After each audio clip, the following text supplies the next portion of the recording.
Welcome to Rock Solid Productions. You're never gonna guess what I have right here. It's directly, no, I can't go on with it, guys. It's an empty cardboard box. You've seen the jokes, you've heard the jokes, you've already seen the memes popping up.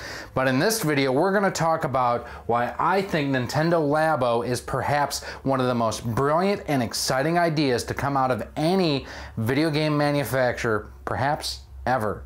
Stay tuned.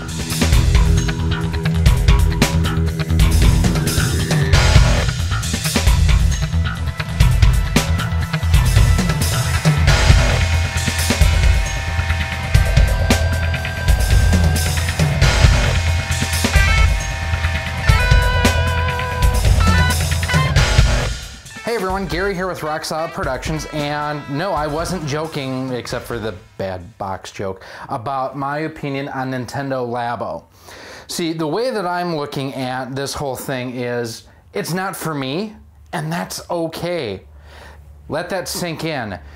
A video game manufacturer is making a product that I probably won't end up buying myself, but that's okay. I don't have to have every product that they release specifically designed with me in mind. And that's not what Labo is designed to do, literally and figuratively.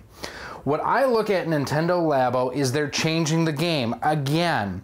And the way I really look at it is fans like me who are big into the world of radio-controlled hobbies, such as racing RC cars and trucks, flying model airplanes, building static models. This is where our next generation of engineers is going to come from. As goofy as it sounds, when I was a young kid, 3, 4, 5 years old, one of my first toys was a Kirby vacuum cleaner. Now, for those of you out there under the age of 18, a vacuum cleaner is this thing that your parents hide in a closet that they ask you to turn on and run around on your carpet to clean. Okay, you guys get the point.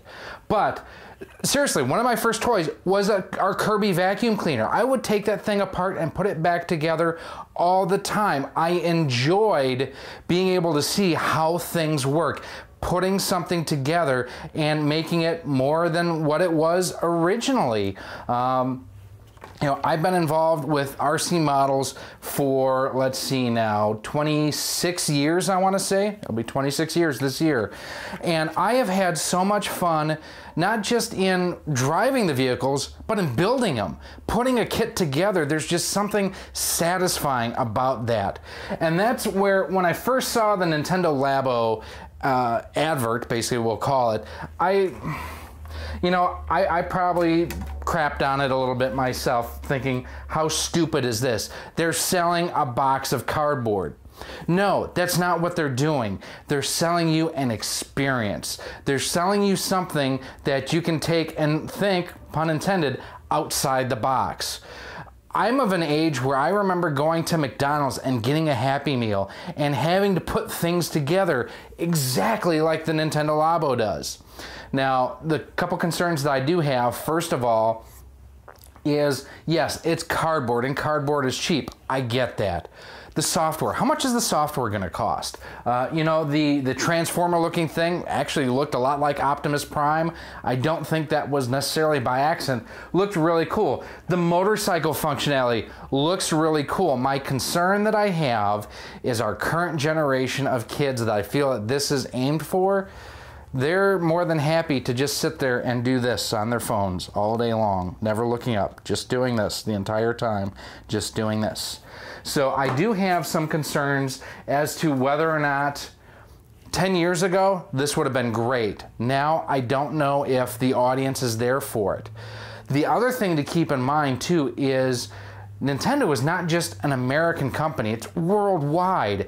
And in Japan especially, one manufacturer that I can think of that I've bought their items for years is a company called Tamiya. Tamiya makes some of the highest quality static models that you'll find anywhere, and they also make, again, really cool RC cars and trucks. With Tamiya, kind of what they do is they take their passion for static models and they bring it into the RC side of things. especially on their ready-to-run cars and trucks. You can get something that looks like it could be displayed on a shelf and be perfectly beautiful, but you can actually run it. I know again, I work for Horizon Hobby as my full-time job. We have a product line called Pro Boat Models, and some of the boats that we have there, one of them I can think of, the Volare that we have, it looks like something you could put on your mantle and people would think it's a static model, but you can actually run it. This is where, you know, doing that kind of tinkering, seeing what you can make out of it, where for me the page really turned on the Nintendo Labo was when they started to show the kids spread out the markers and they were customizing the cardboard. That's when this becomes more than just cardboard. It becomes an experience. You're immersing yourself in that world, literally and figuratively. It's the AR cards for the Nintendo 3DS that you actually want to play with. It's not just a novelty item, it changes the game. The piano, I want to see how that works. I played when I was a kid, so I remember, you know, how to, you know, go up and down the scales and everything. I know how to play.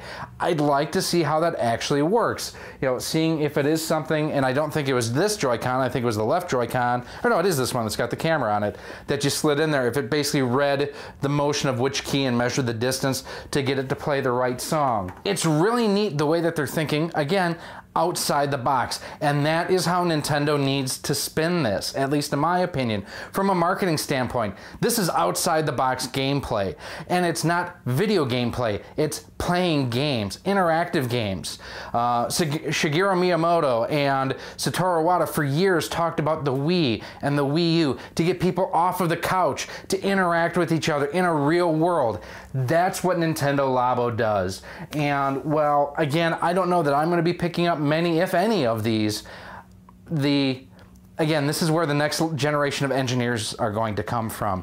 This is where the kids that play with this are the ones that play with the science kits, or at least used to, again, when I was a kid, that bought the Crystal AM radios to put together from Radio Shack. They're not around anymore. But really cool idea. Do yourself a favor. Look at it more than just surface level. Look at the potential that they have there. This isn't just me being a fanboy. I love me some Nintendo. I'm not going to lie about that. But this is also me looking at it from a hobbyist standpoint, as a parent, as someone who's looking to change the game. And Nintendo Labo definitely changes the game. But this is just my opinion. What do you think? Let me know down in the comments. Do you think this is lame? Do you think it's cool? Do you share my excitement for it? Do you plan on getting one if you have a Switch? I don't think that this is a system mover. This is more of what more can you do with your Switch once you've purchased it. Let me know again down in the comments. If you have any questions, please, as always, feel free to email me, rocksolidmail@gmail.com. You can also send me a message on Twitter @RockSolidStudios. Give me a follow there. And as always, you can also visit me up on our Facebook page, facebook.com/RockSolidProductions. And we'd love to hear from you at any of those locations. Don't forget to subscribe to the channel. That way you stay up to date on anything and everything we have coming out, including new content coming for the Switch. We may even be bringing some RC stuff to the channel here soon too. It's a company called Team Associated. It has some 28 scale cars and trucks. I think we'll be doing some reviews on those guys here soon, so stay tuned. But Nintendo Labo, definitely a really, really cool. And again, I really think that this is a game changer, and not so much as, oh my God, it's so revolutionary. It's changing the way that you play, which for me, it's a cool idea. I like seeing things kind of looked at from a different angle and outside the box thinking. So thank you all for watching. I'll see you soon.